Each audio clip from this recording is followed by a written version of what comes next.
بين العرب والإسلام. العرب شيء والإسلام شيء آخر. قبل الإسلام كان العرب حطاما تذرؤه الريح مبعثر، راوية تسهر حتى الفجر وتنام إلى الليل، تسهر في وادي عبقر. شاعرهم يمدح ملكا يرجو كسرى، والآخر يمدح ملكا يطلب ود القيصر. فتمخض جبل في مكة عن رجل أمي منهم، يحمل صحفا تنشر نادى فيهم: هبوا من غفوتكم هاؤم نذري، من أنذر قد أعذر. فصحوا من غفوتهم قالوا: يا ويلتنا، من أيقظنا من مرقدنا هذا؟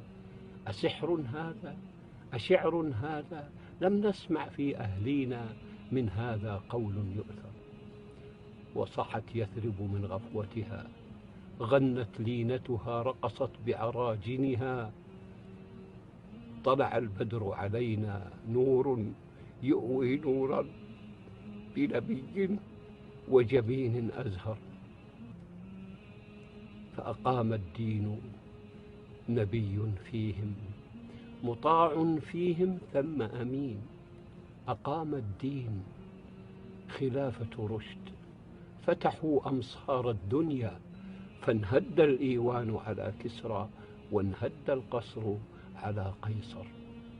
خلف من بعدهم خلف أضاعوا العهد، حتى صار الدين إمامة وعمامة، ورجال أشكال بزهو يلبسوا ثوب الزهد.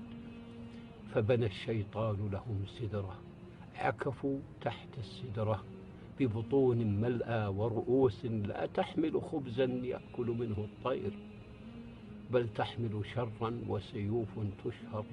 فبنوا في العراق إيوان كسرى، وبنوا في الشام قصر القيصر.